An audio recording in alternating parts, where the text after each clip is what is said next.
अख्तियार दुरुपयोग अनुसन्धान आयोगले पूर्व सङ्घीय मामिला तथा सामान्य प्रशासन मन्त्री राजकुमार गुप्ता, पूर्व मन्त्री तथा नागरिक उन्मुक्ति पार्टीकी अध्यक्ष रञ्जिता श्रेष्ठसहित 7 जना विरुद्ध विशेष अदालतमा मुकदमा दायर गरेको छ।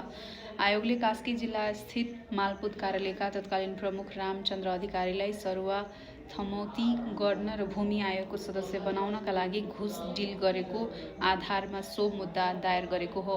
आयोगले पूर्व मन्त्री राजकुमार गुप्तालाई बिगो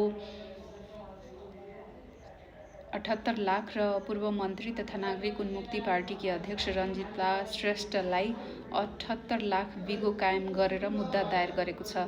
यस्तै मालपुत कार्यालय कास्की पोखराका तत्कालीन प्रमुख रामचन्द्र अधिकारीलाई 53 लाख, घर जग्गा व्यवसायी तथा बिचौलिया सुजन कुमार तामाङलाई 78 लाख, खम बहादुर पुनलाई 25 लाख, याम कुमारी गुरुङलाई 78 लाख र तुलसी राम बुढालाई 78 लाख बिगो कायम गरेर अख्तियारले मुद्दा दायर गरेको छ।